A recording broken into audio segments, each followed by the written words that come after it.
Salut YouTube, ici Pauline Agneau, j'espère que vous allez bien. Aujourd'hui, j'ai le plaisir d'inviter avec moi pour cette conversation David Laroche.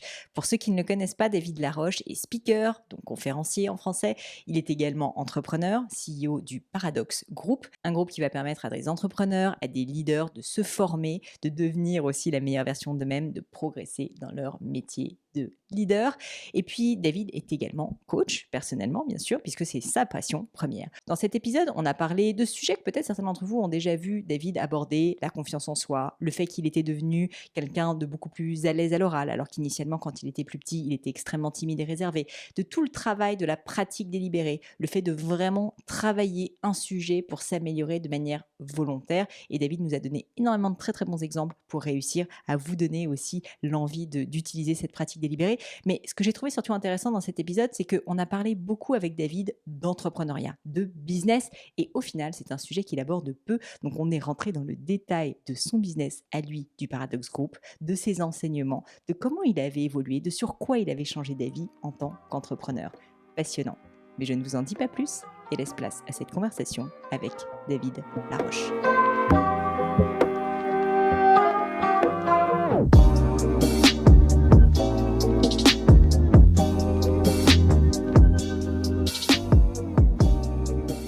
Salut David. Salut Pauline. Bienvenue chez moi, ça me fait plaisir. Très stylé d'ailleurs chez toi. Écoute, c'est très gentil d'être venu me voir. Alors ça faisait longtemps que j'avais envie de faire cette interview, donc je suis très contente que tu sois venu. Si ça te va, j'aimerais commencer par la base, c'est-à-dire revenir très longtemps en arrière, enfin pas si longtemps parce que toi et moi on n'est pas si âgés quand même, mais revenir à ton enfance. J'aimerais en fait comprendre qui était le petit David. À quoi tu ressemblais, dans quelle famille tu as vécu, où est-ce que tu as grandi, c'était quoi ta personnalité. Je crois savoir que tu étais plutôt assez réservé, mais je veux bien que tu me donnes quelques mots de contexte pour les quelques personnes peut-être qui ne connaîtraient pas. Donc j'ai grandi à Lyon, mes parents ils ont divorcé quand j'avais 2 ans, et donc j'ai grandi d'un côté à Vaux-en-Velin-la-Soie qui est une cité, et de l'autre côté à Villeurbanne. Donc je faisais des allers-retours une semaine sur deux, ce qui est plutôt rare à l'époque d'avoir des parents divorcés où généralement tu vois pas ton père aussi souvent. Donc voilà, j'étais complexé, mal dans ma peau, pas à l'aise avec mon corps, pas à l'aise avec le fait de m'exprimer. Ma plus grosse blessure de l'époque, c'est vraiment libérer ma gorge, oser parler, que ce soit en cours. Un exemple que je prends souvent, c'est rentrer en bus à la maison. Et j'avais un arrêt de bus qui était en retrait, donc le chauffeur, il ratait régulièrement l'arrêt. Donc c'est un truc simple, il suffit de dire au chauffeur, monsieur, c'est mon arrêt. Mais ça m'effrayait en fait. Ma grosse peur, c'est l- parler et que personne prête attention, me regarde et que d'un coup le chauffeur n'entende pas et que j'ai l'impression d'être ridicule devant tout le monde. Et donc j'essayais souvent de rentrer le dernier dans le bus pour me retrouver à 30 centimètres de lui et oser lui parler. Parce que si j'étais pas à côté de lui, ben, je préférais descendre au prochain arrêt, et souvent en marchant, c'est pas tant les 10 minutes perdues, parce qu'à cet âge-là, on s'en moque, c'est plutôt que je me détestais de ne pas avoir osé. Donc voilà, c'est oser parler à l'école, oser parler à une nana qui me plaît, oser parler à mon père, parce que souvent, j'attendais le dernier moment, et ça nous est tous arrivé ce truc-là de dire, allez, il est pas en forme, j'attends, et donc tu te retrouves samedi midi, samedi soir, dimanche midi, et d'attendre le pire moment pour lui, c'était le dimanche soir. Donc voilà, ça c'est mon enfance. J'étais du coup naturellement très à l'aise avec l'ordinateur parce que ça me permettait d'avoir aucune interaction humaine directe. Donc je faisais du montage, beaucoup de jeux vidéo, je passais du temps derrière l'ordi, et du coup ça m'a amené à faire des études d'ingénieur en informatique. Alors, je suis obligée de te poser la question, quel jeu vidéo? Il y en a eu plein, et je jouais à des jeux. Alors ce que j'adorais le plus, c'est les jeux de stratégie. Donc par exemple, il y avait Age of Empire. Non. Voilà, j'ai joué à des. Tu parles à une légère geek, donc, Ok, ok. on va bien s'entendre. J'ai joué à des MMORPG, plusieurs, et j'adorais d'ailleurs. En fait, je me rendais pas compte qu'il y avait une forme d'entrepreneuriat parce que je pouvais acheter Ouais. des objets virtuels, identifier quand est-ce que c'était le meilleur moment de les vendre, créer des équipes. Donc j'étais à l'aise avec une forme de leadership, mais derrière mon écran, et ça me rendait, je sais pas, confiant. C'est comme si je pouvais m'évader de ma vie que j'arrivais pas à aimer. Voilà. Tu penses que du coup, tu as eu une enfance particulièrement marquée en fait par cette espèce de syndrome de timidité maladive. Enfin, je veux dire, ça a vraiment fait laisser une trace importante sur toi, j'ai l'impression. Alors, trace, c'est intéressant. C'est à la fois la période de ma vie la plus dure, et en même temps, aujourd'hui, avec du recul, la plus intéressante et la plus riche, parce que cette douleur qui fait qu'aujourd'hui, je passe mon temps à essayer de comprendre le cerveau humain, la psychologie, à quel point je suis passionné des perceptions. Donc, j'aurais pas toutes ces centaines de lettres de remerciements et témoignages et des milliers même de vidéos s'il n'y avait pas ça. Donc, ça laisse une trace, mais je me le formule pas comme ça aujourd'hui. Je me le formule comme la phrase de Steve Jobs, le médicament le plus douloureux de ma vie, mais le patient en avait besoin. Je sais plus quelle était ta question sinon. Non, non, mais c'était ça, c'était sur la trace que ça t'avait laissé, donc c'est effectivement une belle trace au final. Et oui, sinon par rapport, j'étais pas le timide maladif comme aujourd'hui je vois des clients qui le sont. C'est-à-dire que j'arrivais à me faire des amis, quelques amis. C'était pas comme j'aurais aimé que ça soit, mais j'étais pas maladif. Par contre, ce qui était maladif, c'était à quel point je me comparais aux autres.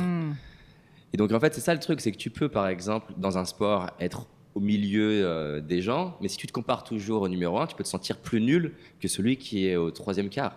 Et en fait, c'était ça, c'est que vu que je me comparais toujours au mec le plus à l'aise, le plus confiant, qui faisait rire tout le monde, qui pouvait embarquer des gens avec lui, et que je faisais ça surtout, que ça soit sur la prise de parole, sur le fait d'être à l'aise avec les nanas, sur la confiance que tu as, même sur l'intelligence, ben, du coup, je me trouvais relativement nul souvent. Et c'était plutôt ça le problème, la comparaison et le regard des autres, plus que la timidité maladive avec du recul. Moi, je me trouvais timide parce qu'il y a plein de choses que je n'arrivais pas à faire, mais aujourd'hui, où j'ai pu accompagner des gens qui sont bien plus timides que je l'étais. Par contre, certains souffraient pas plus, parce que si tu te compares pas... Oui, bien sûr. Voilà. En réalité, tu peux être un timide heureux d'être timide, quoi. Ben, en tout cas, tu peux être introverti dans ta bulle et que ça taille, en fait. Bien sûr. Je voulais te poser une question, je ne sais pas si on te l'a déjà posée, c'est quelles sont les valeurs que tes parents t'ont transmises qui t'ont le plus marqué? Est-ce qu'il y a, de la part de ton papa ou de ta maman, une valeur principale qui t'a vraiment habité? Alors, ils les ont transmises comme beaucoup de parents, pas forcément par des mots, mais par des petites remarques ou par leur quotidien ou par qui ils sont. Je pense que mes deux parents, un truc qui a très fort, c'est le travail. Mon père, il a été abandonné par ses parents, donc il s'est retrouvé sans toit et sans rien, et ça a créé un drive, une motivation de travailler pour s'en sortir. Et ma mère, elle est fille d'agriculteurs, où ils font des énormes horaires. Donc les deux, ils ont quelque part cette forme d'amour du travail qui m'ont transmis, que j'ai aujourd'hui, que je n'avais pas. Ma mère disait que j'étais une loque léthargique à l'adolescence, dans cette période-là. Un peu dur. Ma mère est assez directe. Voilà. Et l'autre, il y en a plusieurs. Après, il y a ma mère, elle est très portée sur l'humain. Elle m'a transmis ça sans que je me rende compte, ce truc d'être au service d'autres personnes. Elle le faisait, elle, via le management, mais d'être à l'écoute, de considérer les autres. Mon père, ayant eu une enfance particulière, et il a toujours été sensible à être au service d'autrui. Et la troisième, c'est que, encore une fois, l'enfance de mon père, c'est d'être attentif à comment tu dépenses. Et donc, mon père, qui malgré le fait qu'il ait réussi à s'en sortir et à un moment donné à devenir du coup directeur d'agence, et ben, quand je prenais un deuxième verre du jus d'orange, je voyais du stress dans son visage. Ce qui m'a apporté plein de trucs, ce qui a aussi m'a demandé de travailler sur moi pour m'en libérer, parce que même quand ma boîte commençait à passer le million d'euros de chiffre d'affaires et qu'on augmentait, j'avais cette peur que j'arrivais pas à expliquer, que tout s'écroule. Et qui clairement appartenait à ce que mon père m'a transmis, qu'on peut tout perdre à tout moment. Et ma mère, pareil, je l'ai vu être fière de dire qu'à Leader Price, le yaourt, il est à 3,37 € alors qu'à Carrefour, il est à 4 €. Et donc, ils m'ont transmis de faire attention à l'argent et que c'est pas banal. Et aussi mes grands-parents maternels. Donc, je dirais, ces trois choses-là m'ont marqué. Hyper intéressant, je te remercie, David. J'ai lu, je ne sais pas si c'est vrai, que vers l'âge de 18 ans, tu découvres le développement personnel. Tu tombes complètement dedans. Exactement. Et d'ailleurs, tu en fais ta vocation, ton métier que tu réussis avec brio aujourd'hui. Je voulais savoir quelles étaient finalement les personnes qui t'ont le plus influencé à l'époque. Tu vois, les mentors, justement, ou les personnes de manière indirecte qui ont fait que tu t'es autant intéressé au développement personnel. Parce que finalement, il y a énormément d'écoles différentes dans le développement personnel. En plus, il y a des personnalités très fortes, mais souvent assez différentes les unes des autres. Et donc, je voulais comprendre finalement, à l'époque, le petit David, enfin, tu n'étais pas si petit à 18 ans, mais chez qui tu t'étais reconnu ? C'est une très belle question, et ça serait intéressant aussi que je te donne du coup ma vision aujourd'hui, parce que ça a évolué. Les personnes qui m'inspirent sont pas celles qui m'inspiraient à l'époque. Donc déjà, et c'est la raison aussi pour laquelle j'ai appelé ma boîte Paradoxe aujourd'hui, mais je ne m'en rendais pas compte à l'époque, c'est que je suis allé chercher des sources d'inspiration très diverses, que ce soit clairement beaucoup d'Américains, mais typiquement, je vais te donner un exemple. Vers mes 18 ans, donc quand j'ai découvert tout ça, j'étais tombé sur un site qui devait s'appeler à l'époque Libre Entreprise, qui avait un ensemble d'audio, de développement personnel, mais ça allait de la communication, Dale Carnegie, comment se faire des amis, par exemple. Bon, le titre français est horrible, on Ouais, pourra en horrible. parler si tu veux après, c'est assez drôle quand tu lis ça dans le métro. Donc ça allait de livres comme ça, des livres, il y avait David Allen, Get Things Done, s'organiser pour réussir, mais il y avait aussi des livres, enfin il y avait aussi un livre audio du Dalai Lama, il y avait des choses autour de Tony Robbins, il y avait Bandler, qui est le créateur de la PNL, donc j'avais acheté 27 audios, donc je m'en souviens bien parce que j'étais allé voir des potes en leur disant, voilà, ça fait 350 €, j'ai encore la facture. Ça fait 350 €, si on l'achète à 4-5, ça nous fait peut-être 50 € par personne, et leur réaction, c'est mais qu'est-ce qu'on va pas acheter 350 € de CD audio, t'es un malade, c'est une arnaque, ça sert à rien. Et ça m'a vraiment frustré, donc je les ai quand même achetés tout seul.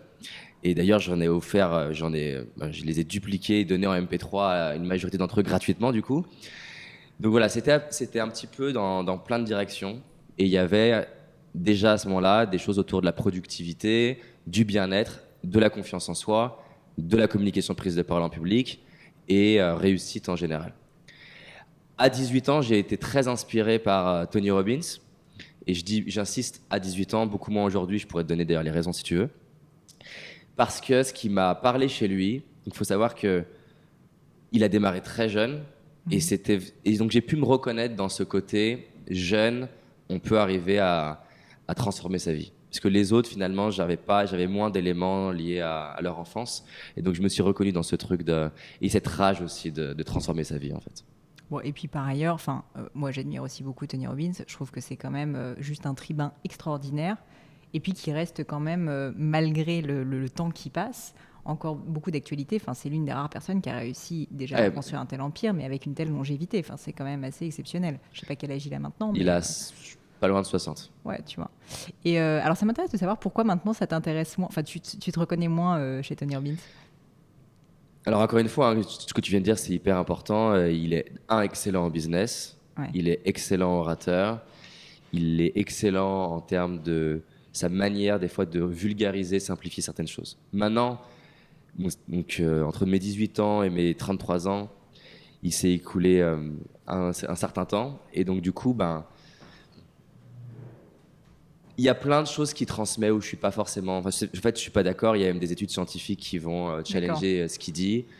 Tu vois, typiquement, son obsession d'être dans ce qu'il appelle en peak state, donc d'être dans un état en gros d'extrême motivation.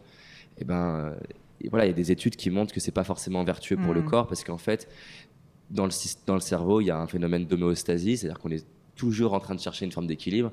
Et donc, si tu vas chercher de l'euphorie non-stop, ton cerveau il va chercher à équilibrer ça et donc tu vas vivre à la hauteur que tu cherches à vivre de l'euphorie, tu vas vivre de la dépression. Et pour moi, encore une fois, hein, je pense que même certains de ces problèmes de santé qu'il a eu sont liés à sa psychologie de toujours, c'est même pas toujours être au top dans le sens que tu peux être au top et serein, mais c'est un top excité, stimulé, de dépassement.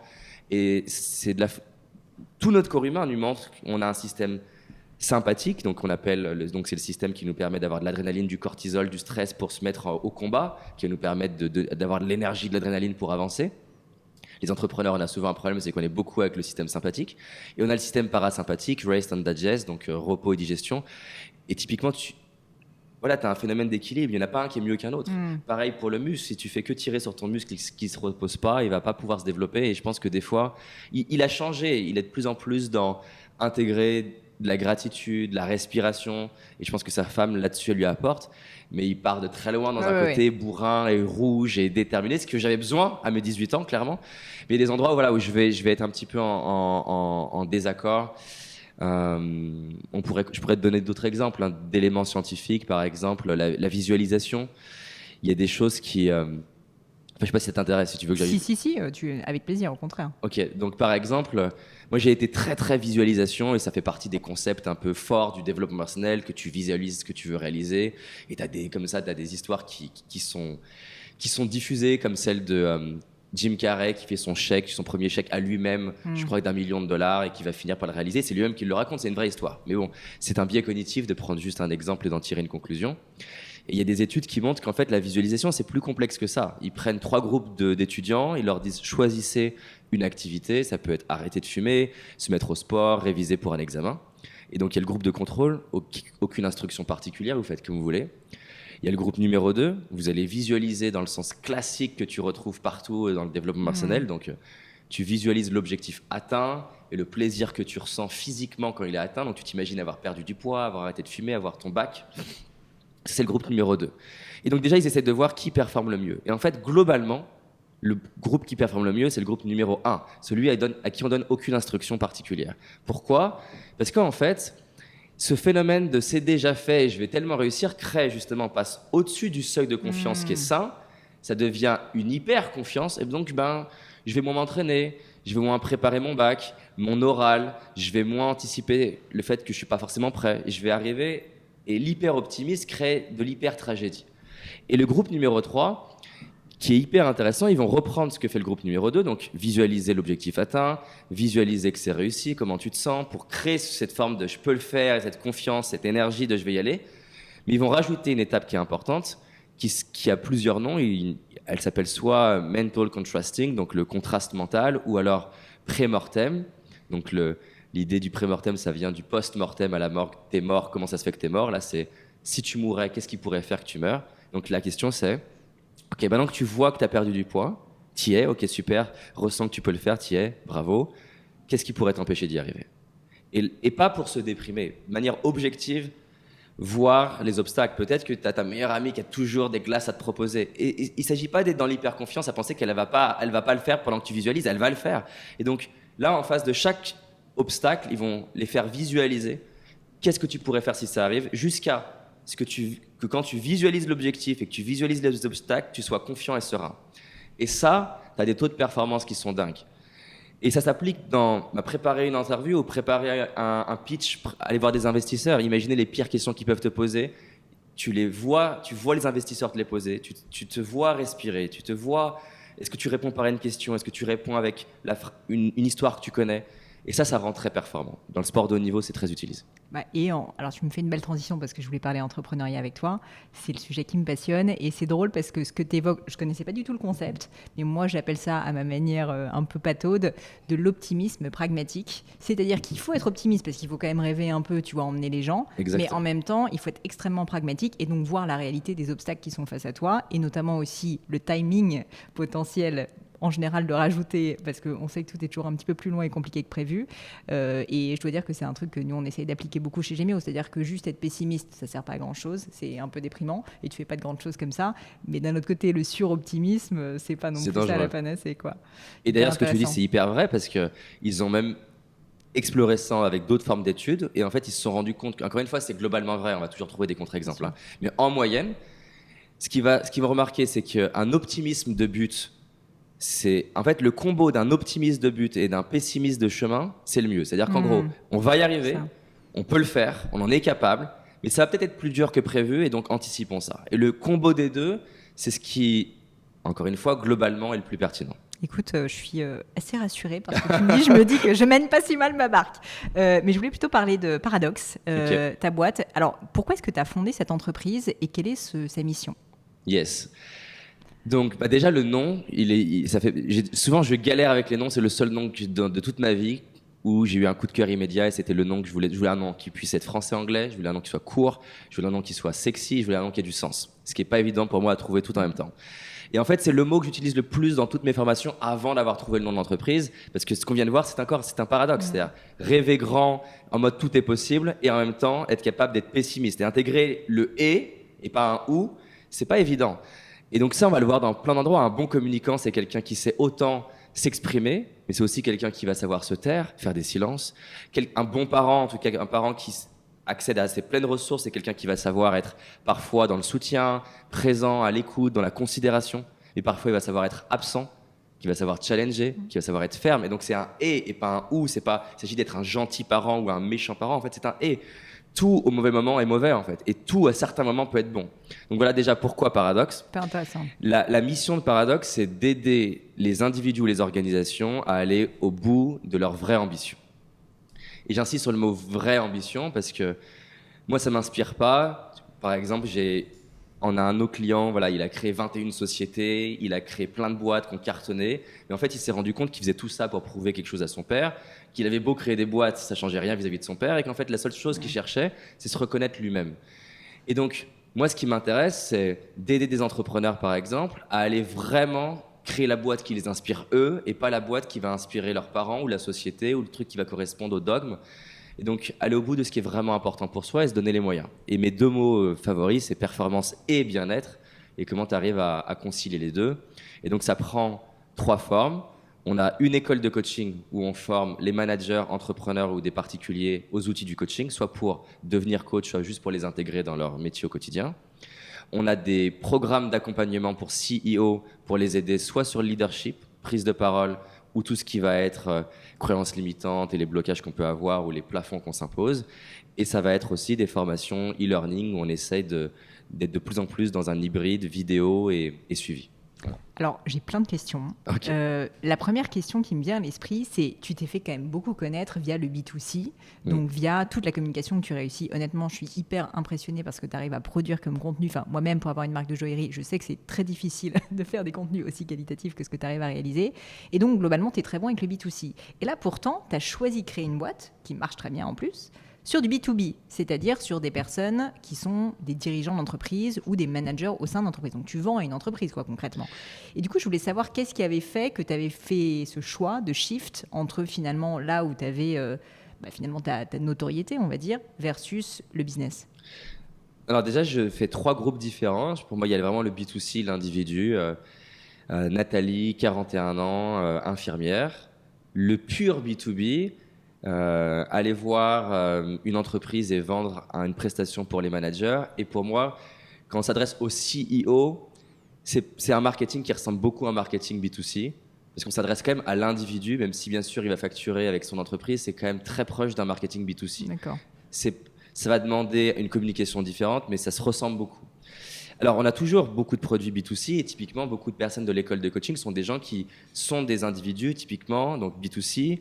On est un peu aux croisances qui sont des B2C, ils veulent se professionnaliser, devenir coach, ou alors ils sont consultants, formateurs, ils veulent intégrer des outils de coaching. Donc, on a toujours une grande partie de l'activité qui est B2C, clairement. D'accord. La raison pour laquelle ça m'inspire qu'on développe de plus en plus la partie B2B. Donc, la partie B2B la plus développée, c'est la partie entrepreneur. La partie entreprise, pour l'instant, elle correspond quand même à une toute petite partie de notre chiffre d'affaires. Bon, là, en ce moment, j'ai mon CEO qui a un rendez-vous avec une nana qui a pour mission de prendre en charge cette business unit et de la développer. La raison pour laquelle je veux le faire, il y en a plusieurs. Déjà, j'adore les challenges. Et j'adore...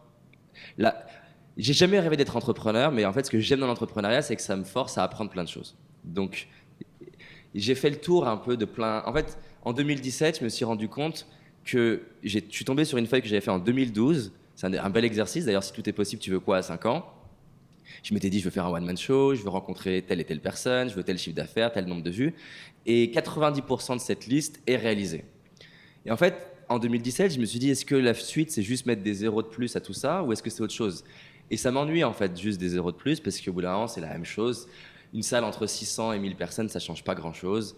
Et donc, première raison, c'est pour aller vivre des nouvelles choses. La deuxième, c'est que j'adore aider des gens brillants qui ont des vies complexes. J'aime aller vers la complexité. Et les vies de CEO, par exemple, c'est stimulant pour moi. Parce qu'il y a plein d'enjeux paradoxaux. Parce que c'est facile de dire que tu veux faire le bien quand tu n'as aucun enjeu. Mais dès que tu commences à être entrepreneur, tu as des enjeux de conflit dans tes équipes, tu as des enjeux d'ego, tu as des enjeux de licenciement, tu as des enjeux médiatiques, politiques, tu as plein d'enjeux hyper paradoxaux dans lesquels moi ça m'éclate. Donc ça, c'est avoir ce type de client me nourrit. Et l'entreprise, cette idée de pouvoir aider des entreprises entre guillemets, à devenir inspirantes et créer des trucs de ouf, c'est une manière de démultiplier l'impact. Et tu te demandais la mission de Paradox. En interne, ce qu'on se dit, c'est Reinvent Breakthrough at Scale. Et donc, c'est réinventer la manière de transformer des vies à grande échelle. Et c'est ça mon plus gros kiff. Trouver des manières sexy, pédagogiques, par la vidéo, par le design, par l'expérience, d'aider des gens à transformer leur vie. Voilà. Bon, j'ai encore 1000 questions, et notamment des questions sur, non pas votre organisation, Mais ton rôle à toi chez Paradox, je crois avoir entendu, mais je peux me tromper, que tu avais un CEO, c'est ça? Ou un COO? Un CEO, d'accord. Ouais. Donc, tu n'as pas encore délégué, ou tu ne délégueras peut-être jamais le rôle de CEO, ce qui se fait de temps en temps. Mais je voulais savoir, en gros, comment tu arrives et comment tu es en train d'évoluer dans la structuration de ton entreprise, parce que je peux imaginer que c'est changeant, dans la mesure où tu es une figure publique. Donc, en plus, tu dois quand même passer pas mal de temps toi-même à coacher des gens, faire des séminaires, faire des podcasts, tout ce genre de choses. Je te pose la question parce que j'ai un peu le même problème. Et en gros, il y a un moment donné, manager des gens, créer des concepts, ça prend un peu de temps. Donc en gros, je peux imaginer que c'est pas facile à gérer. Donc Non, ça passe par une équipe, bien sûr. C'est sûr. Mais à ce stade, est-ce que tu pourrais me décrire l'équipe et peut-être de manière plus intéressante, m'expliquer quelles sont les erreurs que tu as pu commettre dans la constitution de l'équipe? Je pense que j'ai fait un maximum d'erreurs. Comme nous tous, hein, ceci dit. Je pense que je pars de très très loin, je pense. Mais c'est bien, comme ça, tu auras des bons conseils à donner Non, c'est sûr, mais c'est d'ailleurs pour ça que j'adore aider des entrepreneurs sur les questions de scale, parce que je pense que je suis le pire au monde pour entrer. J'ai créé une boîte à la base dont j'étais la marque, le produit, le CEO, avec un père qui m'a répété que, on pouvait pas faire confiance aux gens, donc il faut pas déléguer, il faut pas s'entourer. Et avec chaque Noël, tu ferais mieux de réduire l'équipe et faire un petit business. Donc j'ai bien été programmé pour avoir du mal à scale à la base. Et en plus, ingénieur, donc l'ingénieur, il prend du plaisir à résoudre des problèmes. Ouais. Et donc déjà, si on parle d'une première erreur, c'est que l'obsession de l'ingénieur, c'est le comment. Comment tu fais ça? Comment tu fais un montage? Donc déjà, la première erreur, c'est que j'ai appris à faire du montage, j'ai appris à faire un logo, j'ai appris à développer, j'ai appris à faire de la compta, j'ai appris à faire la finance, j'ai appris à faire de la vente. Et puis tu faisais tout toi-même au début, tu faisais tout toi-même? Je faisais tout moi-même au début, et même quand je recrutais, je continuais d'être un micro-manager excessif, à être partout, à installer les salles, savoir gérer une table de mixage. Enfin, franchement, je peux faire tous les métiers de ma boîte. Et donc, ce changement de passer de comment je peux faire X à qui peut faire X, c'est à la fois hyper simple, mais ça a changé ma vie. Et enfin, d'ailleurs, en le disant, je me dis, mais c'est tellement simple. Comment j'ai pu ne pas réaliser à quel point c'est puissant, en fait. Et d'ailleurs, une des réalisations, comment je l'ai réalisé, pardon. Donc, je fais une interview avec Marc Simoncini, le fondateur de Mythique, et c'est une de mes premières interviews business hors de l'univers, on va dire, des personnes qui vendent de la formation. Et moi, je m'attends à voir un mec qui va me donner des leçons de marketing. Et à la fin de l'interview, je me dis, en fait, il n'est pas exceptionnel en marketing. Et en fait, je me dis, mais par contre, il est super bon à faire deux trucs. Il est super bon à articuler une vision et à trouver des gens qui ont envie de la réaliser. Et je me suis dit, je suis typiquement très mauvais pour faire tout ça. Sur déjà au moins le deuxième. Le premier à moitié, mais en tout cas au minimum le deuxième. Donc ça, c'est vraiment une grosse erreur. C'est de basculer de j'ai un problème, comment je le résous, à j'ai un problème, qui peut le résoudre. Et donc aujourd'hui, tu me demandais l'organisation. Je veux bien juste avant ça qu'on continue là-dessus, parce que je pense qu'il y a énormément de personnes qui nous écoutent qui sont un peu comme toi et comme moi aussi, et comme en fait beaucoup d'entrepreneurs qui aiment faire. Et du coup, qui aiment faire eux-mêmes et qui aiment comprendre et qui, un peu comme toi et moi avec fierté, disent mais moi j'ai fait tous les rôles de ma boîte. Moi j'ai sorti les poubelles, j'ai acheté des pierres, enfin tu vois, pareil dans mon métier. Et en fait, il y a un moment donné où tu peux avoir cette réalisation, mais je trouve qu'il y a un gros gap entre avoir la réalisation et l'exécuter. Ouais. Et souvent, la vie est plus compliquée que malheureusement ce qu'on essaye de faire. Et donc, je voulais savoir, au-delà de cette réalisation, si tu veux... Comment je l'ai exécuté ? Comment tu arrives à l'exécuter de manière assez délibérée, parce que ça a l'air d'être le cas. Yes. Déjà, il y a un outil, mon COO et mon assistante ont accès. Donc, je me suis créé un Airtable où je liste toutes les choses que je fais. Ça peut être prendre le papier dans l'imprimante, ça peut être répondre à tel mail, ça peut être créer un process. Toutes les choses, je les liste de ce que je fais. Et il y a deux colonnes, c'est assez simple. Il y a une première colonne qui est à quel point je suis compétent, avec 5 niveaux, donc d'incompétent à compétent. Donc je me souviens plus les 5 niveaux exactement, mais il y a très bon et ensuite vraiment excellent. Et la deuxième colonne, à quel point j'apprécie le faire. Et donc ce qui est tout en haut, c'est ce qu'on pourrait appeler ta zone de génie. Parce que non seulement tu es extrêmement compétent et en plus tu adores, tu vas pas le temps passer, et tout en bas, ce qui te vide. Donc déjà, un bon modèle, c'est de partir du bas et de dire, OK, ça va devenir... En fait, et tu parlais de délibérer, c'est un mot que j'adore, hein, ça fait même partie des mots que j'emploie très souvent. De dire, OK, mon défi pour cette semaine ou pour ce mois-là ou au trimestre, en fonction de l'échelle de temps à laquelle on a envie d'avancer. Moi, souvent, ça va être, en fonction d'à quel point c'est dur, soit sur 2 semaines, soit sur le trimestre. de dire ce truc-là, je veux le déléguer, c'est mon obsession. Et donc, je vais mettre qui peut le faire dans l'organisation actuelle. Si j'ai pas la personne, eh ben, je vais commencer à créer une fiche de poste, même si je ne l'enclenche pas tout de suite, où je vais essayer de designer la personne qui pourrait être en capacité de prendre ce truc-là en charge. Et d'ailleurs, tu parlais d'erreur ou d'apprentissage. Ce que je me suis rendu compte, c'est que des fois, mon réflexe, et c'est pas évident hein, de laisser mourir l'ancien soi et pour faire naître le nouveau soi, c'est que je regarde le truc et je me dis non mais ça, personne peut le faire aussi bien que moi. Ce qui est vraiment il s'agit de faire un switch de mindset. Ce qui m'a aidé, c'est prendre la tâche ou l'activité et la découper en fait. Parce que peut-être que c'est vrai en partie, ou en tout cas que enfin, à un niveau où tu as accès à n'importe quelle ressource humaine dans le monde, à tous les talents, c'est faux. Il y a forcément des gens qui explosent dans tous les domaines. Mais peut-être qu'effectivement, il y a cette partie-là qui est plus dure parce que tu es passionné, tu adores. Mais le découper, par exemple, prenons un exemple concret, l'interview de Marc Simoncini. Donc, j'ai passé moi-même, je pense, 70 heures au montage dessus. Et à la fin, je me disais, mais je peux pas déléguer ce truc-là. C'est pas tant les 70 heures, c'est quelles questions je me pose et comment je choisis une musique. Mais je suis obsédé quand je veux faire. Je peux écouter 1000 musiques pour en choisir une. Et je me disais, non, ça c'est pas processisable. Mais en fait, déjà, le fait de découper le process de l'interview en plusieurs étapes, on va définir qu'est-ce que c'est une V0, qu'est-ce que c'est une V1, qui va choisir des musiques, de se rendre compte qu'en fait, on a qui sont très, très, très bons dans le process, donc ils peuvent te faire une version qui est nickel, mais pas créative. Et donc, découper chaque tâche, des fois en sous-tâches, ça permet plus facilement de dire, bon, je vais peut-être pas la déléguer entièrement, mais je vais déléguer 30% de ça, et c'est déjà top. Donc voilà, un mindset.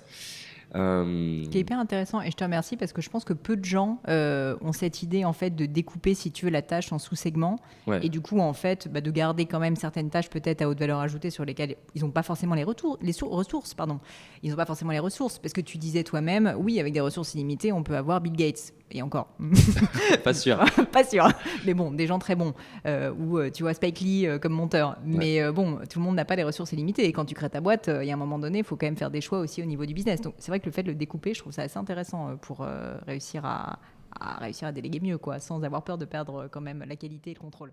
Exactement. Là, tu vois, par exemple, en ce moment, c'est la partie PR, médias. Et moi, j'ai été encore une fois dans les fantasmes de plein d'entrepreneurs de je vais déléguer à une agence de presse et je vais avoir rien à faire. Donc, ils font le premier communiqué de presse, je le lis, je me dis que c'est très loin de ce que je avais envie de faire. Et bien, pareil, au début, je me suis dit, ah mince, comment on va déléguer ce truc-là?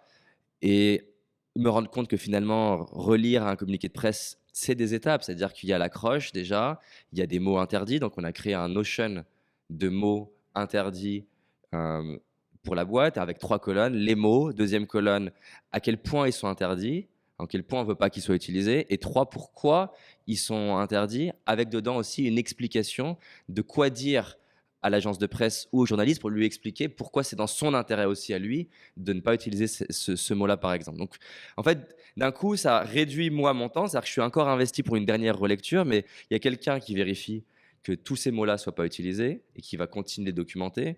Tu as une personne qui va plus être dans est-ce que c'est en phase avec le ton, c'est plus un rédacteur, quelqu'un qui est plus en phase, est-ce que c'est sur le marketing. Donc on a découpé, et ce qui me paraissait pas délégable, 3 mois plus tard, au final, sur le dernier, j'ai passé très peu de temps et je l'ai validé en une demi-heure. Donc ouais, ce découpage, c'est hyper intéressant. C'est clair. Et ce que tu dis sur le fait de la délégation, en fait, c'est pas d'abandonner le projet comme ça et de dire tu te débrouilles et puis ensuite, sans surprise, ça se passe pas bien. Non, parce qu'en fait, en plus, tu sais déjà un peu ce que tu veux quand même. Tu as déjà une vision, tu l'as déjà fait 18 fois et tu le fais maintenant très bien. Et ça, je trouve ça important de le redire aussi. C'est que la délégation, c'est pas de l'abandon. C'est pas tu donnes les clés, merci, au revoir. C'est en fait déjà former la personne et puis créer le cadre. Et j'ai l'impression que toi, maintenant, c'est là où tu t'éclates et ça revient peut-être au côté ingénieur, je sais pas, tu vas me dire. Exactement. Mais c'est qu'en fait, tu crées des process, quoi, mais des process de décision, finalement, pour ton équipe, si j'ai bien compris. Exactement, et je retrouve effectivement le côté système et ingénieur et design, même quelque part, presque quelque chose de beau dans organiser une entreprise. Et donc ouais, ça m'éclate, et comme tu dis, c'est pas abandonner le truc, c'est ce que j'ai fait plein de fois, en disant tiens, gère, et après tu te plains que ça soit pas fait, alors qu'en fait t'as pas donné les moyens à la personne, ni la formation, ni le cadre pour qu'elle soit compétente. Et il y a un autre réflexe que je peux donner Parce que je me souviens aussi, j'étais parti aux États-Unis faire une interview avec Michael Gerber qui a écrit The E-Myth, qui fait partie des super livres. Et je lui disais, mais moi, franchement, je vois pas comment je vais m'en sortir à scaler ma boîte. Et il m'a dit déjà, en fait, à chaque fois, à partir de maintenant que tu fais quelque chose, écris ce que tu fais, écris comment tu le fais, même si pour l'instant, tu vois pas comment tu vas le faire. Et c'est vrai que de sortir de ta tête et t'arrêter, tu fais le truc et dire, tiens, pourquoi j'ai fait ça? Et tu te rends compte que tu passes quand même par un process. Ça te paraissait intuitif, mais bien sûr, il y a une part d'intuition, mais il y a aussi une part qui est que tu passes par un ensemble de questions et tu as des réflexes et de documenter ça à l'écrit ou maintenant de plus en plus, pour moi, via Loom ou des vidéos, des systèmes d'enregistrement, ça va permettre d'extraire de ma tête comment je le fais. Je vais donner ça, quelqu'un va écrire un process à partir de ça. Et l'idée, c'est, bah, tiens, fais-le à partir de ma vidéo, tu le fais et on a un call ensemble pour que j'essaie de voir ce qui manquait dans ce que j'ai mis dans cette vidéo pour que la prochaine fois tu puisses y arriver et essayer de créer oui aussi c'est important, c'est de créer une culture, en tout cas pour moi, de créer une culture où processiser, ça fait partie de la culture. Et d'ailleurs, parce que le mot process, c'est un mot qui est froid, nous, on a créé en interne ce qu'on appelle GSB, Greatness System Book, vu que la mission de la boîte, c'est de créer de l'excellence, de rappeler, c'est pas processiser pour devenir un robot, c'est structurer et systématiser pour que le génie ou la sagesse, on la capture, et un, pouvoir la répéter, et deux, libérer ton esprit pour que tu ailles faire des trucs qu'un robot peut pas faire. Et donc ça c'est important parce qu'il y a plein de personnes, si on prend le disque, les 4 couleurs, je sais pas si tu connais, ouais. Et donc le côté bleu qui est très structuré va pas parler à tout le monde. Et si tu dis à quelqu'un qui est plus jaune qu'il s'agit de processiser, ben pour lui, il entend que la boîte, elle meurt. Ah, c'est fade. Mais si tu lui dis que le but de ça, c'est de créer du waouh pour le client et que tu lui donnes la finalité qu'il y a derrière ce truc-là, ou alors de s'assurer que ce qui a été génial dans ce que tu viens de faire, qu'on puisse le refaire, ouais, faire en sorte que ça fasse partie de la culture, c'est aussi un des ingrédients qui m'a aidé à processiser ma boîte. Alors, j'ai une question pour toi encore au sujet de ta boîte. Et puis de manière plus générale du coaching et du développement personnel. Quand je vois ton parcours, moi, je suis quand même hyper impressionnée parce que le nombre de coachs qu'il y a. Alors, tu vas me dire, je suis peut-être pas coach. Je sais pas si tu te qualifies comme coach ou si tu te qualifies comme. Bon, c'est un sujet peut-être à part, mais. Ouais, en fait, si, en soi, moi j'adore le coaching. Après, ce que j'aime pas aujourd'hui, c'est à quel point le mot coaching veut plus rien dire. C'est ça qui m'embête. Mais le mot coaching, dans son essence, je l'aime. Ouais. Bon, en tout cas, ma question, c'était de dire, des coachs, il y en a beaucoup. Et d'ailleurs, c'est un métier qui est très à la mode parce que je pense qu'il y a beaucoup de besoins aussi de souffrance, notamment dans le milieu professionnel et que les gens ont plutôt envie de se développer. C'est d'ailleurs pour ça que moi, la baseline de mon podcast, c'est de devenir la meilleure version de soi-même. C'est, tu veux pas forcément être parfait, mais tu essaies juste d'être au max de ce que tu peux être quand tu peux l'être. Tout ça pour dire qu'il y en a beaucoup et que pourtant, tu as quand même réussi en France remarquablement bien, de manière en plus assez rapide. Disons, c'est pas si rapide que ça, mais bon, malgré tout, c'est quand même quelque chose qui a été fait, on va dire, dans un temps relativement limité. Et donc, je voulais essayer de réfléchir avec toi, si tu prends énormément de recul et que tu te poses la question, quels sont les quelques facteurs clés de succès, quels sont les quelques ingrédients, la personnalité, les rencontres, je sais pas ce que ça peut être, mais qui font que, bah, en fait, tu as réussi à faire ce que quasiment personne n'a réussi à faire dans le milieu du coaching en France. Yes. Alors, quand tu me posais la question, j'ai eu, je sais pas, 45 idées de choses que je pourrais partager. Mais peut-être qu'il y a 45 choses, en fait. C'est ça le truc. Il y a beaucoup de choses, clairement, qui vont faire la réussite ou l'échec d'une personne. Bon, clairement, déjà, on peut commencer sur le fait qu'il y a des choses qui ne nous appartiennent pas. Pourquoi on a le cerveau qu'on a, pourquoi on a les parents qu'on a. Donc, il y a forcément des paramètres dans ce que je vais dire qui me dépassent et j'ai de la reconnaissance juste pour la vie, pour avoir mis les ingrédients sur le chemin. Dans les parties qui m'appartiennent et sur lesquelles j'ai du pouvoir. Euh, Déjà, tu vois, et ça revient pourquoi une vraie ambition, c'est que il y a beaucoup de personnes aujourd'hui qui choisissent des projets professionnels, que ce soit le coaching ou que ce soit créer une start-up ou se mettre sur les réseaux sociaux pour les mauvaises raisons. Tu vois, c'est comme je me souviens plus l'année, mais on va dire que c'est 1800, la ruée vers l'or, il y a des gens qui ont arrêté leur projet de vie pour aller vers la ruée vers l'or. Et les phénomènes de ruée vers l'or, il y en a chaque génération. Et le coaching, ça peut en être une, la start-up, c'en est une. Et tu vas pas persévérer et à embrasser les difficultés quand c'est pour les mauvaises raisons. D'ailleurs, quand on scanne le cerveau d'une personne et qu'elle fixe un objectif qui est vraiment aligné avec ce qui l'inspire, on voit le glucose et l'oxygène aller dans le lobe préfrontal du cerveau, donc c'est la partie qui est devant, et qui est la partie du cerveau qui est le plus évoluée entre les singes et nous.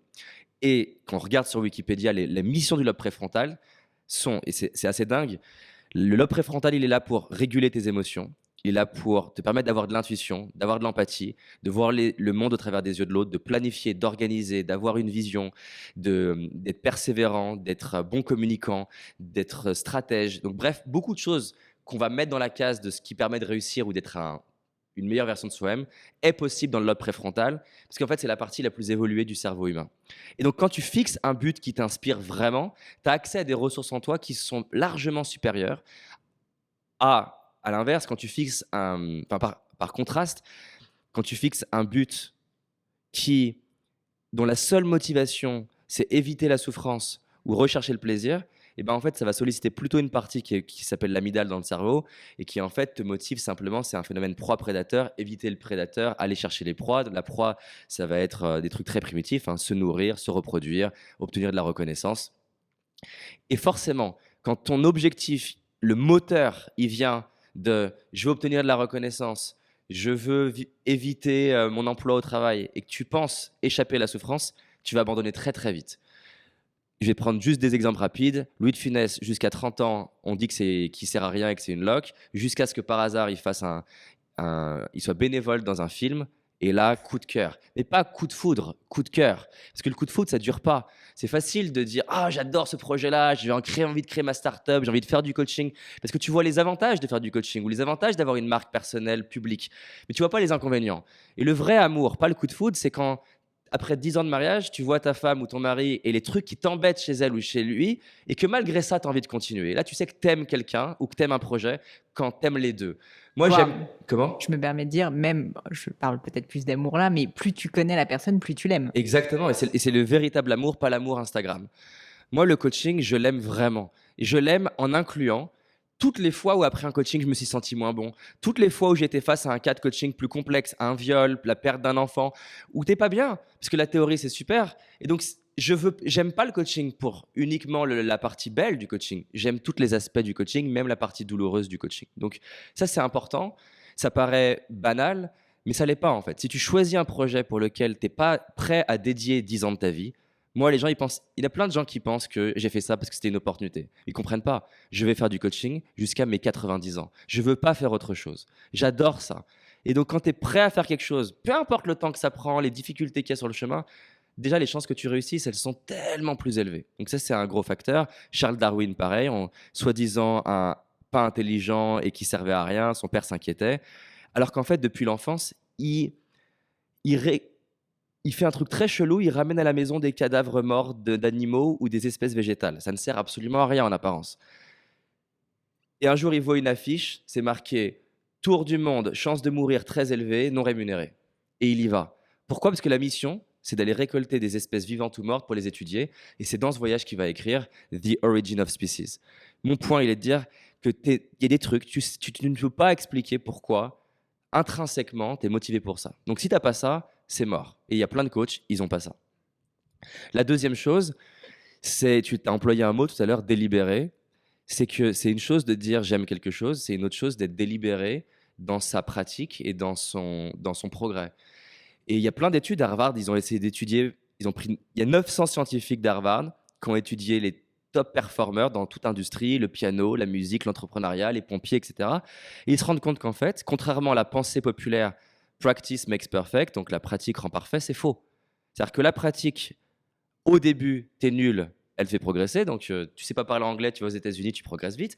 Mais quand tu vas aux États-Unis, tu peux croiser des Français qui sont là depuis 30 ans et ils ont un accent horrible. Parce qu'en fait, une fois que tu as un niveau où ça passe, t'arrêtes de progresser. Et la pratique délibérée, c'est le fait de dire, je vais pas essayer d'apprendre le coaching. Je vais me focaliser sur un seul truc.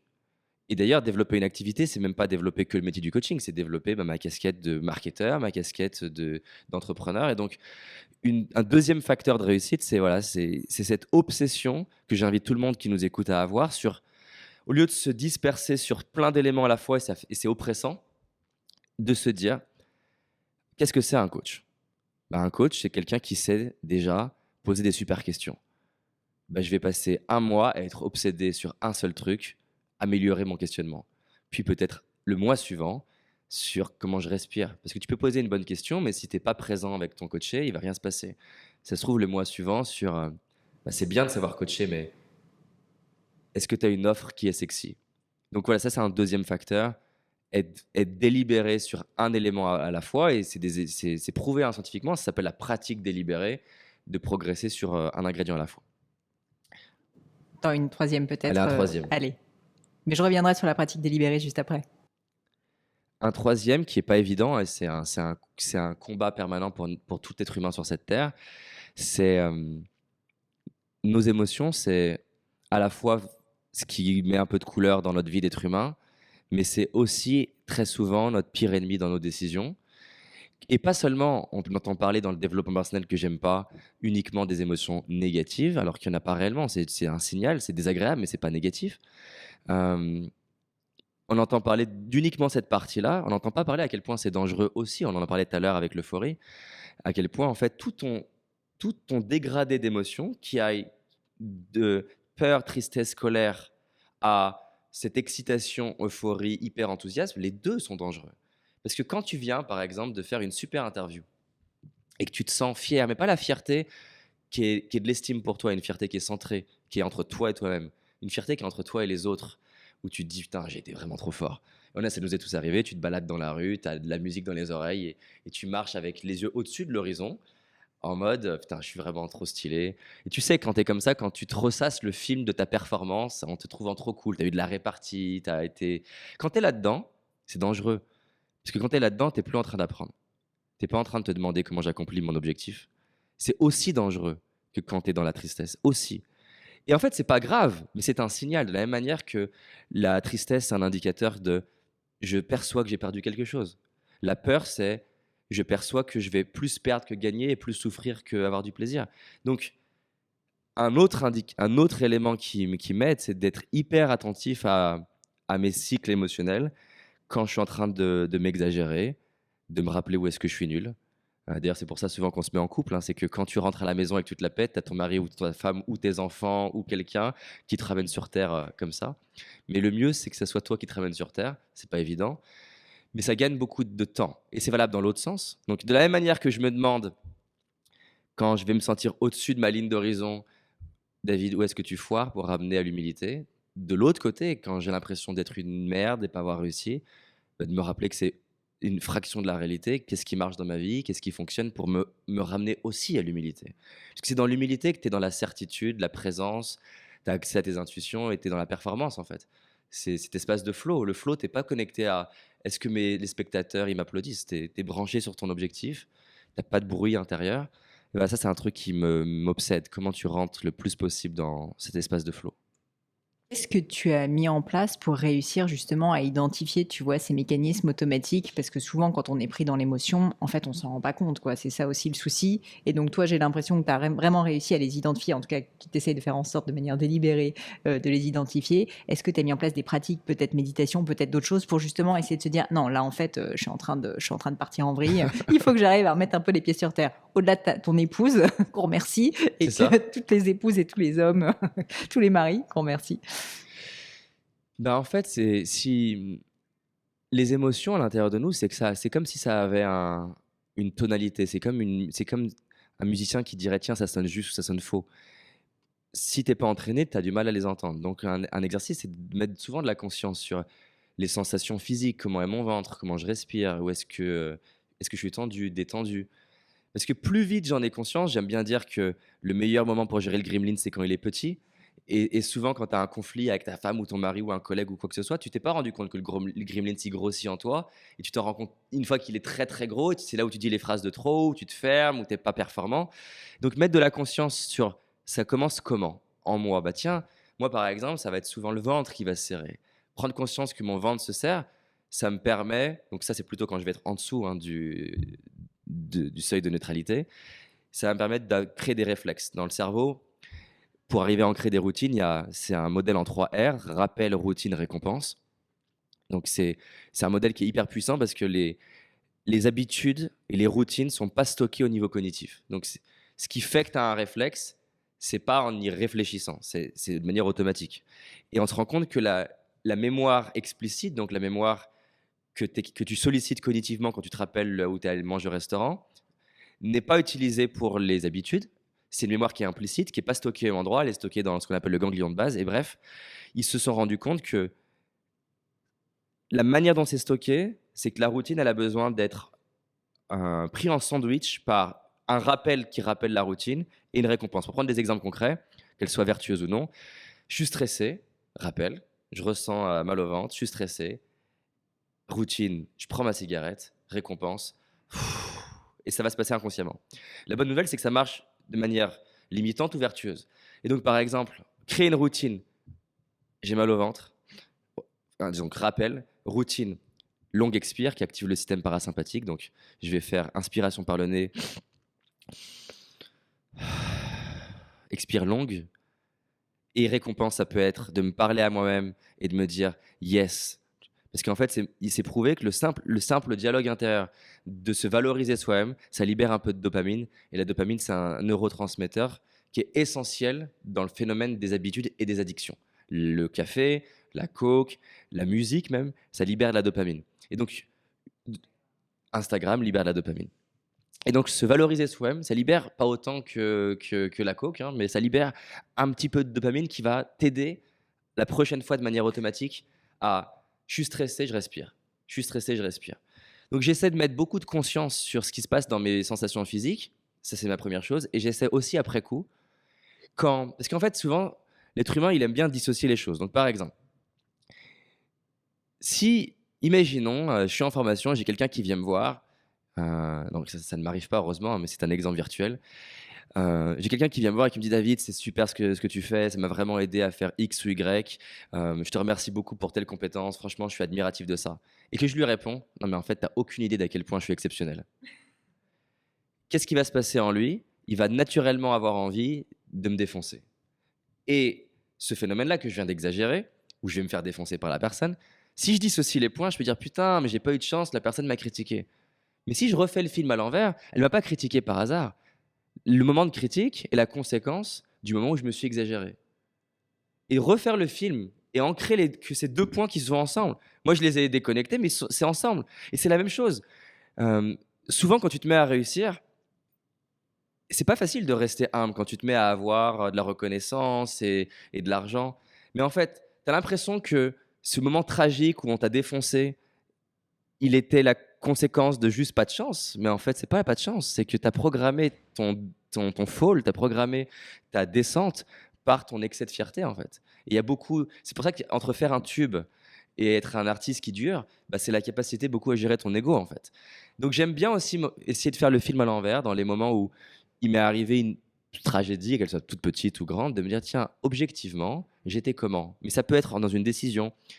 Euh, Quand j'ai fait mon spectacle, on était en galère de trouver les 1400 personnes. J'avais jamais rempli de salle depuis de plus que 380, donc j'étais un peu fou d'avoir réservé 1400. Euh, on est à un mois du spectacle et j'ai 100 personnes. Donc c'était un peu la galère. Et bref, il y a un gars qui a un gros réseau et qui me dit moi je peux te ramener 500 personnes. J'étais content. Mais en fait, donc je dis oui au deal, je raccroche. Et j'ai un de mes collaborateurs qui me regarde et qui me connaît bien et qui me fait t'as pas l'air si content. Et je dis ouais, c'est bizarre. Mais je voulais absolument avoir les personnes et donc j'ai accepté le deal. Bon, j'ai jamais été payé. Donc j'ai eu les 500 personnes, mais j'ai jamais été payé.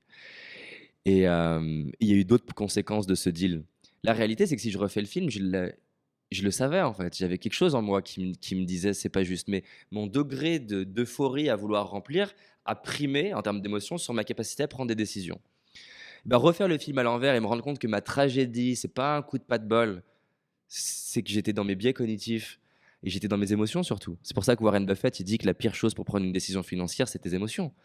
À faire, il faut dissocier hein, les émotions décentrées, donc excitation, euphorie, peur, tristesse, colère, de ce qu'on pourrait appeler certitude, présence, amour, qui sont des émotions où tu es centré. C'est pas une émotion où tu es, en train d'imaginer que la vie est 50% en fait. Ouais, ça revient à cette histoire encore d'optimisme pragmatique, qui est qu'en fait, il Exactement. ne faut pas prendre ses rêves non plus pour des réalités. Et à un moment donné, c'est pas parce que tu as envie d'avoir quelque chose que cette chose est réelle, quoi. Faut quand même aussi voir la réalité comme elle est, quoi. C'est ça. Et d'ailleurs, tu sais que tu n'es pas dans la réalité quand je demande à un de mes coachés qui vient me voir et qui me dit ah, j'ai une nouvelle idée de start-up ou je sais pas quoi. Et je lui dis ok, c'est quoi l'inconvénient de faire ça? S'il n'est pas capable de me répondre, je sais qu'il est dans l'euphorie. Parce que quand c'est vraiment un projet qui est juste pour toi et que tu demandes à la personne c'est quoi les inconvénients de faire ça, elle va me donner des inconvénients en termes de ressources, en termes de stress, en termes de challenge. Et c'est pas parce qu'elle me donne les inconvénients qu'elle a plus envie d'y aller. Mais, donc elle va Elle être est juste plus certaine. réaliste, quoi. Voilà, Mm. elle est plus ancrée. Plus centrée. Avant qu'on passe à mon crible, j'ai une dernière question sur la pratique délibérée que je voulais te poser. Est-ce que tu aurais un exemple de pratique délibérée que tu as mis en place sur l'entrepreneuriat, sur le management, pour ton apprentissage? Et je veux bien que tu nous parles des étapes, parce que je suis sûre que ça pourra bénéficier à pas mal d'auditeurs. Avec plaisir. Alors, je ne vais pas décrire dans toutes les étapes de la pratique délibérée, ça pourrait être trop, clairement, en termes de pédagogie. Je vais en prendre que 3 qui me semblent les plus importants dans la pratique délibérée. Et pour donner à quel point elle est puissante, cette méthode, parce que souvent, quand on va trop vite dans le comment et qu'on ne donne pas assez pourquoi elle est importante, les gens ne les utilisent pas. Donc, la pratique délibérée, elle est née pendant la guerre du Vietnam. C'est-à-dire que tu as les Américains contre les Vietnamiens et les Américains perdent plus d'avions qu'ils arrivent à en abattre. Et au début, ils pensent que c'est une question d'avions, puis de pilotes, mais ce n'est pas le cas. Ils ont les meilleurs avions, les meilleurs pilotes et pourtant ils perdent. Et ils vont changer la pédagogie et créer une école qui va s'appeler l'école Top Gun, d'où le film avec Tom Cruise, et dont la mission, c'est de transformer la pédagogie et la manière d'apprendre aux pilotes. On se doute bien que les pilotes, avant cette école-là, ils pratiquaient déjà. Donc, ce n'est pas un problème de pratique. Et oui, d'ailleurs, je n'ai pas fini l'étude d'Harvard, au passage. Harvard s'est rendu compte que practice makes perfect, c'est faux. En fait, les thérapeutes de 40 ans d'expérience ne sont pas meilleurs que ceux qui en ont 5. Pareil pour les médecins, pareil pour la majorité, parce que tu stagnes. Et donc, bref, la méthode Top Gun, ils vont transformer la manière d'apprendre aux pilotes. Et en 3 ans, ils vont passer de perdre plus d'avions à être capable d'en abattre 12,5 pour en perdre 1. Ce qui est surréaliste en 3 ans avec les mêmes pilotes et les mêmes avions. Depuis, elle a été étudiée. Ça a créé une méthode qui s'appelle la pratique délibérée, qui est utilisée dans plein de domaines, le sport de haut niveau, le GIGN, et entre autres, par exemple, pour aider les médecins à mieux détecter le cancer du sein, parce que c'est très complexe. Tu regardes une radio et il faut que tu sois capable de prédire les probabilités de l'avoir, sachant que le meilleur moment pour le gérer, c'est quand il est tout petit. Et donc, la pratique délibérée, elle repose sur un ensemble d'étapes, mais pour en donner 3 qui font la différence.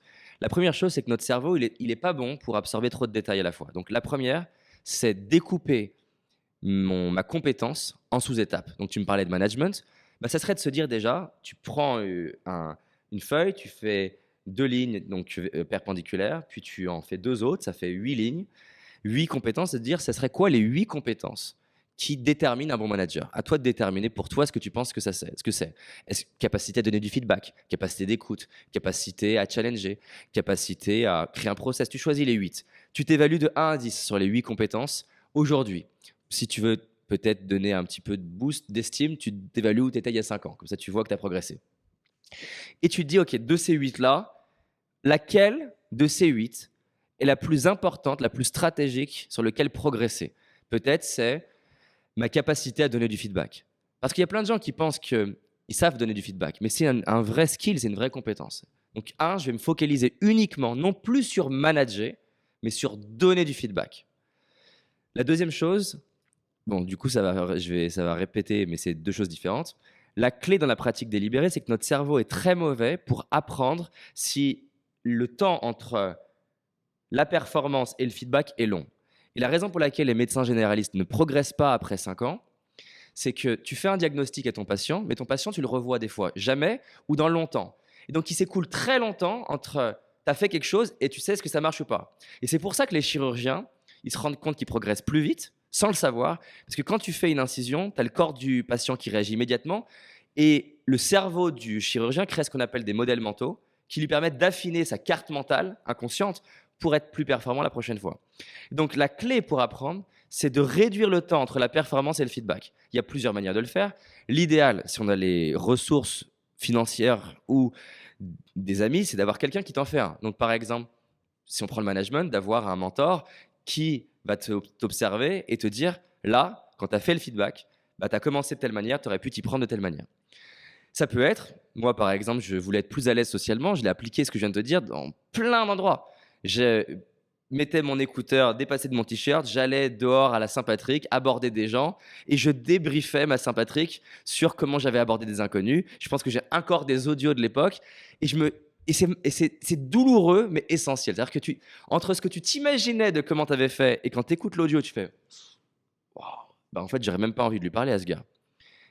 c'est hyper intéressant parce que là, tu vas enrichir ta carte mentale de peut-être comment aborder une personne, comment maintenir la conversation, comment gérer l'objection de j'ai pas le temps. Par exemple, je m'étais donné un défi d'aborder des gens devant la gare, les gens ils n'ont pas le temps, et essayer de les arrêter. Et comment tu apprends à gérer l'objection de j'ai pas le temps. Et en fait, tu te rends compte que c'est beaucoup une question de ta posture, ton énergie, comment tu t'y prends. Donc voilà, un, focus. Deux, feedback. Elle est une autre manière de faire du feedback, donc ça va être se filmer, c'est très utile, c'est pour ça qu'on peut progresser facilement en podcast ou en vidéo parce qu'on va s'entendre. Des fois, c'est dur de s'entendre, mais j'invite à le faire. Pas forcément sur tout, sur un aspect. D'ailleurs, je sais qu'il y a plein de personnes qui te suivent, qui lancent des podcasts. Si on applique ça au podcast, au lieu de se dire je veux progresser sur les podcasts, qui serait bien au tout début, mais très vite tu vas stagner, je me dirais, eh ben, je vais progresser sur ma capacité à poser ma voix. Et pendant 2 semaines ou un mois, je vais m'entraîner à monter ma voix, la descendre. Je vais m'entraîner peut-être la semaine suivante à faire des silences. Puis la semaine suivante, à raconter des histoires. Puis la semaine suivante, à démarrer mes histoires par une question. Et ça va me faire plus progresser. Donc quand j'écoute mon podcast, j'écoute pas le podcast. J'écoute comment j'ai fait mes silences. C'est tout. Donc focus, feedback.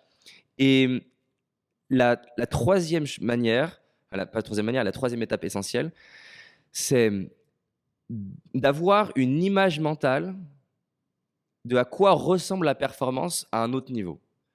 Donc, parce que le cerveau, c'est assez dingue. C'est-à-dire que si on prend par exemple l'entraînement d'un sportif, il sait comment faire son coup droit.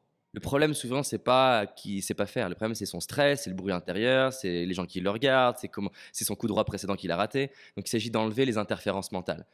Et il y a un phénomène qui est assez fou, c'est que si tu fais fermer les yeux à la personne et tu lui fais visualiser le coup droit qu'elle veut faire, et d'ailleurs, c'est important parce que on parlait de visualisation, la visualisation la plus efficace de toutes, c'est ce qu'on appelle la visualisation de performance par rapport à une visualisation de but. Donc, le but, je visualise que j'ai réussi.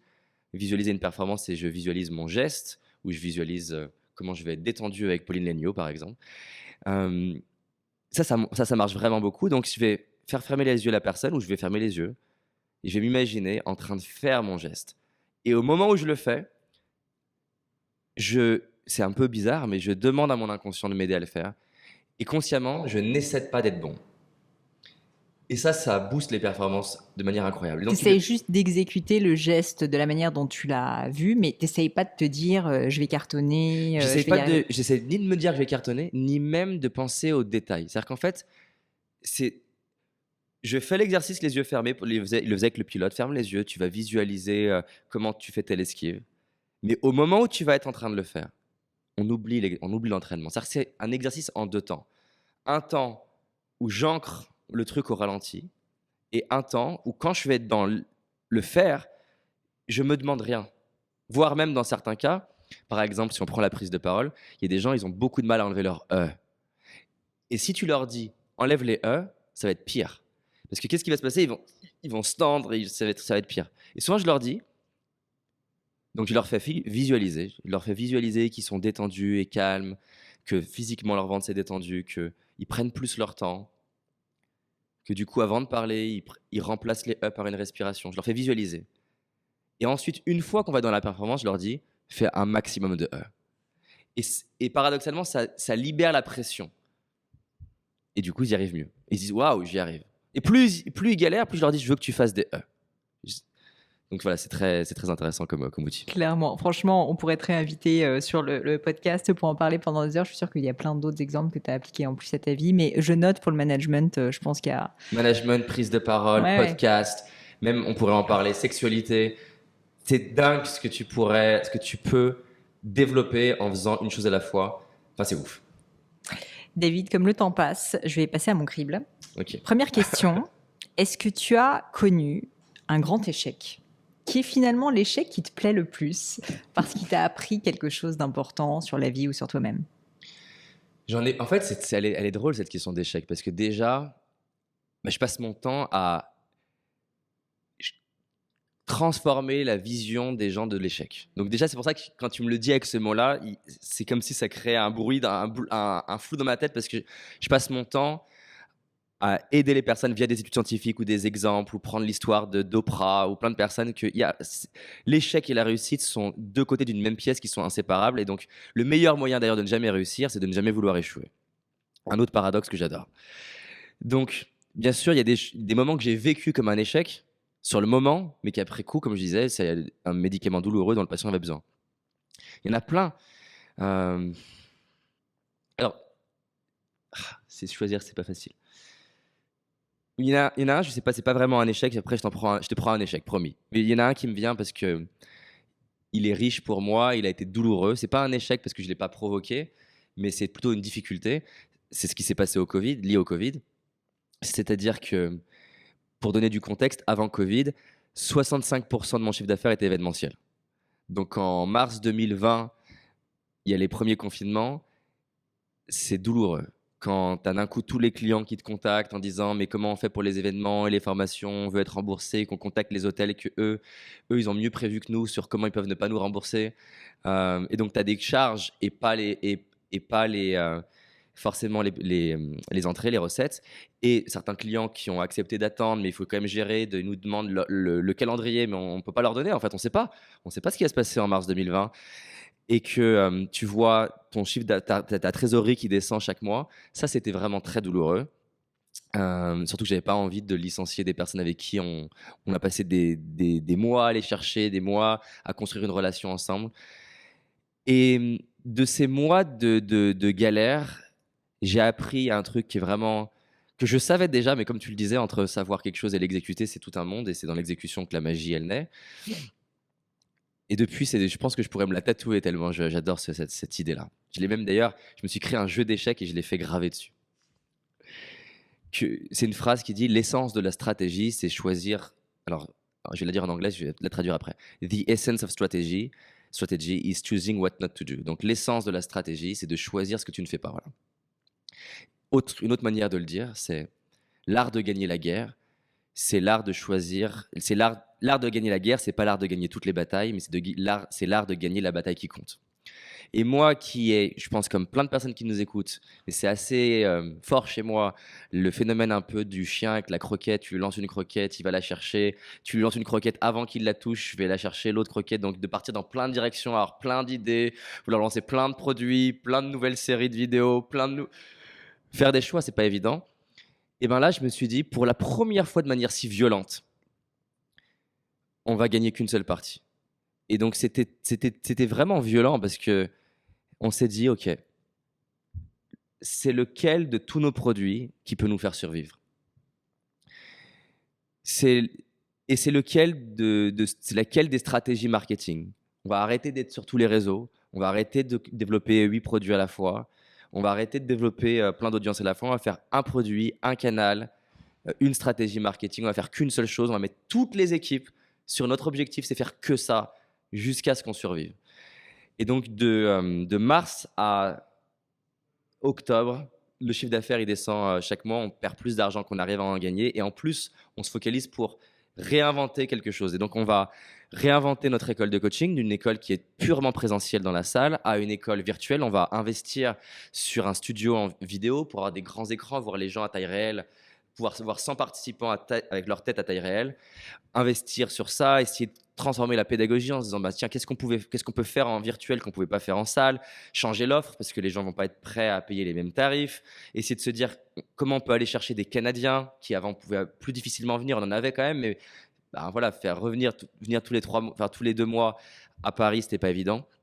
Et je peux t'assurer, j'ai plus la date exacte, mais on va dire que ça doit être quelque chose du genre 28 septembre ou 28 octobre 2020, quand en 24 heures, on fait 1,1 million de chiffre d'affaires.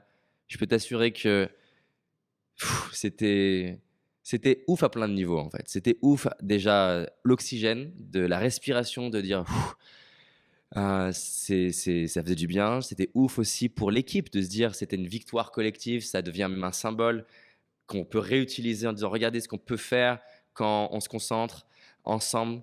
Donc ça a fait 1 million 124 heures et ça a fait 4 millions dans les 3 mois qui ont suivi. Donc c'est 3-4 mois qui ont suivi. Donc c'était dingue pour nous. Ça nous a permis de ne pas nous séparer en fait de toutes les personnes clés de la boîte et de se développer derrière. Et à peu de choses près faire même un chiffre d'affaires un poil meilleur que précédente, avec beaucoup moins de sommeil. Mais donc voilà, ça m'a appris à quel point être prêt à perdre des choses, être prêt à lâcher des choses, ça permet de gagner davantage. Un autre paradoxe intéressant. Je te remercie, je suis très contente de t'avoir posé la question. Une autre question pour toi, s'il y avait quelque chose à refaire, ça peut être dans ta vie personnelle ou professionnelle, qu'est-ce que tu aimerais refaire différemment? Alors pareil, tu me poses des questions qui sont complexes avec ma philosophie de vie, c'est-à-dire que je passe mon temps à aider les personnes à sortir d'un mode où ils auraient envie de refaire le passé. Mais tu peux me dire que tu ne veux rien refaire Non, différemment? je veux rien refaire du passé. Non, par contre, voilà, encore un paradoxe. Je veux rien refaire du passé, par contre, je veux apprendre du passé. Et c'est pour moi la zone au centre entre être bête et se dire tout va bien et tu n'apprends jamais. Et du coup, tu perpétues les mêmes problèmes, les mêmes relations toxiques, les mêmes difficultés, les mêmes conflits, les mêmes business qui ne marchent pas.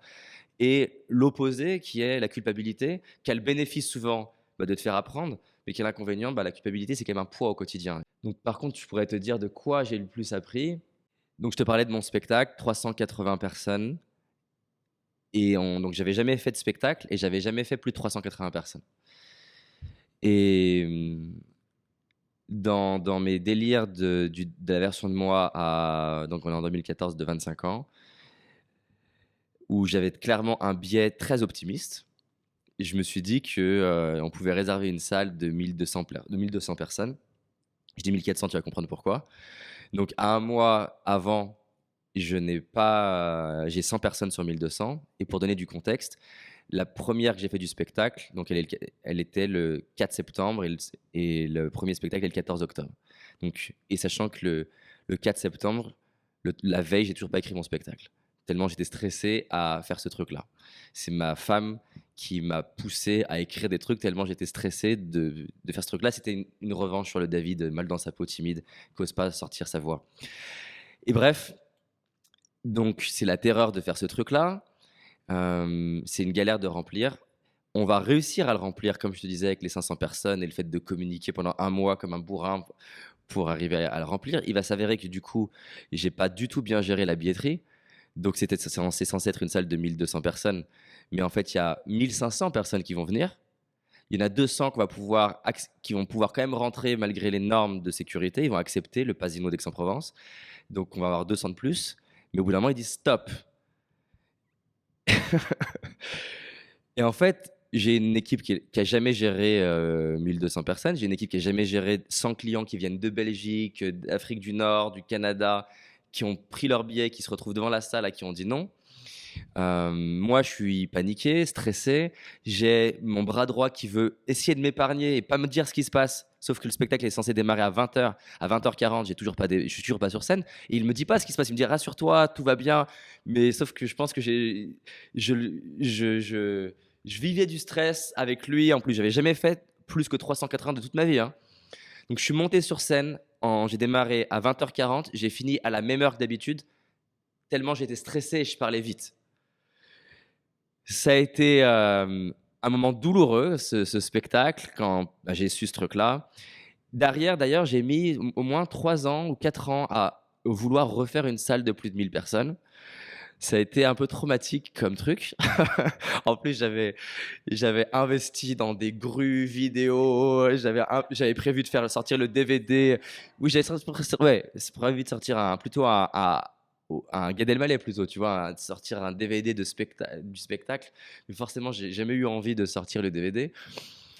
Et donc voilà, ça a été douloureux. Ça m'a appris ce qu'on a dit tout à l'heure, que c'est génial d'être très optimiste et que oui, clairement, beaucoup de choses sont possibles. C'est bien d'anticiper les galères. Je retiendrai cette histoire.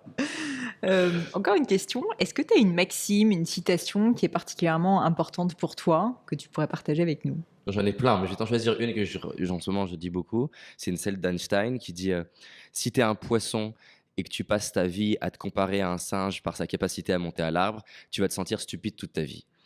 Elle est très importante pour moi parce que mon quotidien, c'est d'avoir des gens brillants autour de moi qui, en fait, s'entêtent à soit essayer de monter à l'arbre, monter un business qui n'est pas pour eux, faire des choses dans leur activité, dans leur business qui n'est pas leur zone de génie, ou alors font le poisson, mais se comparent en permanence à des singes sur Instagram, aux gens qui lèvent des levées de fonds. Et j'ai un entrepreneur là, il vient de vendre sa boîte plusieurs dizaines de millions et je l'appelle au téléphone, enfin par Zoom, et il me fait putain, en creusant, il me fait putain, j'ai l'impression d'être un loser, je suis pas l'entrepreneur cliché, charismatique, qui a une voix bien grave et des phrases courtes et fermes. Et je lui dis, mais d'où ça sort en fait, cette histoire qu'un entrepreneur c'est censé ressembler à ça? Il me dit, bah mon associé, il est typiquement comme ça. Et en fait, il était tellement à se comparer qu'il me dit: «Mais tu vois, mais même quand on va à la pizzeria, je suis pas foutu d'être décisif. Je demande à l'avis à tout le monde de quels sont leurs plats et j'arrive pas à prendre une décision». Et en fait, en creusant avec lui, je lui dis: «Attends, on va mettre tout ça de côté. Comment tu as monté ta boîte? Donne-moi les moments où tu as pas vu le temps passer, où tu as exprimé ta zone de génie». Je vais te la faire en courte, mais et en fait, il me dit, il se rend compte, plus il me parle, qu'il a une capacité extraordinaire d'écoute, une capacité extraordinaire à comprendre des gens différents. Et typiquement, son business reposait sur prendre des experts très nichés qui sont incapables de rendre sexy leur expertise et qu'il est capable de parler à des experts et parler à des particuliers et trouver l'offre qui matche les deux. Et qu'il adore ça et qu'en fait, à la pizzeria, il fait la même chose. Il essaie d'écouter les gens sur leurs bonnes pratiques et leurs zones d'excellence. Plus il me parlait, plus il avait les larmes aux yeux, pas de tristesse, d'amour pour lui-même. Et je lui ai dit, mais en fait, c'est comment en fait? Quelle estime tu as pour toi quand tu vois que tu as une manière à toi d'exceller? Et il me dit, c'est ouf la différence. Parce que je l'ai aidé justement à réaliser qu'il est un poisson plutôt qu'un singe et plutôt d'essayer d'exceller à sa manière plutôt que d'essayer de faire comme les autres. Et voilà, moi, c'est cette idée qui m'inspire. Quand, quand ton murmure intérieur il est plus fort, il est plus grand que les murmures à l'extérieur, tu maîtrises ta vie et t'arrêtes de vouloir vivre une vie qui fait plaisir à la société, à tes parents, aux gens autour de toi. Et tu fais ce qui t'inspire, quitte à être critiqué, à être condamné. Parfois, les gens ils disent que c'est de la merde ce que tu fais pendant plusieurs années. Et les mêmes 2 ans, 3 ans, 10 ans plus tard, ils disent ah, en fait, j'imaginais pas. Et voilà, moi, c'est ça qui m'inspire le plus. C'est aller faire ce qui m'inspire, peu importe que d'autres gens soient d'accord. Tu traces ta route. Exactement. Est-ce que David, tu as une croyance qui est controversée, qui est globalement pas unanimement acceptée? Tu constates que les gens sont plutôt pas trop d'accord avec toi. Alors, je pense que j'en ai plusieurs. Je dirais pas je constate qu'ils sont pas trop d'accord avec moi. Je constate que, en tout cas, une partie de la population n'est pas d'accord avec ça. Et ça fait partie de mes objectifs via des études et via des témoignages, de vulgariser ça. C'est que je suis persuadé que dans tout ce qu'on a vécu, aussi douloureux que ce soit, on a la possibilité d'en faire quelque chose qui est à la hauteur que c'est douloureux, une opportunité. Et qu'on a le choix, en fait, de transformer ce qui est douloureux pour nous à notre service. Et que je précise, je dis non pas que c'est facile, je dis même pas que j'y arriverai dans toutes les situations, et surtout pas à la place des personnes qui peuvent nous écouter, mais ma certitude et ma croyance profonde, c'est qu'il existe des milliers de biographies de gens qui, peu importe leur adversité, on en fait quelque chose de magique pour eux, pour leurs proches, pour leur business ou pour le monde. Et j'adore cette phrase d'Einstein qui dit, voilà, il y a 2 types de gens. Il y a ceux qui pensent dans la vie que rien n'est un miracle. Il y a ceux qui pensent dans la vie que tout est un miracle. Objectivement, on ne peut pas dire qui a raison, mais il y en a juste qui sont plus heureux et plus performants. Et donc voilà, quitte à être dans un camp bizarre, j'ai choisi mon camp. Un sujet sur lequel tu as changé d'avis? Je n'avais pas forcément la croyance opposée, mais en tout cas, je ne l'avais pas du tout comme je l'ai aujourd'hui.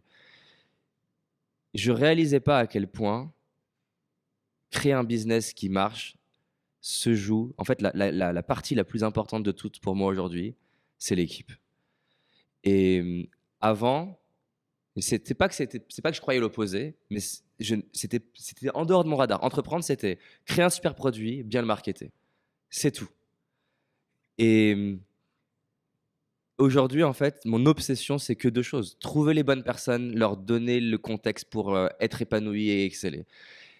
Et voilà, ça me paraît dingue à quel point en 2015, 2016, 2017, c'est en dehors de mon cadre. Et au point même que tu serais venu me voir dans David, tu fais quoi pour recruter des talents? Tu n'aurais même pas compris la question. Et de voir aujourd'hui l'obsession. En fait, je suis depuis 2 ans beaucoup plus obsédé sur le recrutement, les process de recrutement, créer des templates de recrutement, identifier nos valeurs, clarifier les rôles de chacun, mettre des objectifs clairs à chaque personne, créer une culture du feedback.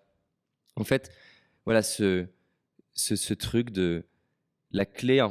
Ouais, c'est un peu le test du bus, quoi. Si demain je me fais écraser par un bus, combien de temps mon business y tient? Et ben ce truc-là, c'est un gros changement de paradigme pour moi. Dernière question, est-ce qu'il y a un livre qui t'a particulièrement marqué, influencé, même peut-être qui a fait la personne que tu es devenue ou à un moment donné, tu vois, qui t'a fait te transformer? Il y en a plein.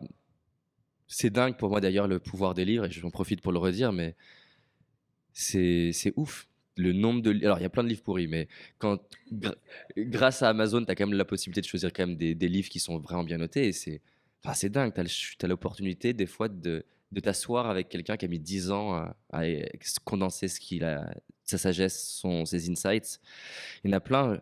Au niveau business, qui m'a marqué, lié à tout ce qu'on vient de dire, c'est donc un livre qui s'appelle No Rules Rules. La règle, c'est qu'il n'y a pas de règle, je crois en français, donc qui a été coécrit par Reed Hastings, cofondateur de Netflix, et par Erin Meyer, que j'ai eu la chance d'interviewer. Donc c'est un bouquin sur la culture de Netflix. Et ah bah tiens, si, une croyance du coup sur laquelle j'ai changé d'avis liée à mon père, c'est que, donc comme je te disais, j'ai été éduqué avec on fait attention à l'argent. Donc quand on fait attention à l'argent à l'extrême, on essaie de dépenser le minimum possible. Et donc potentiellement, on n'investit pas sur les plus gros salaires.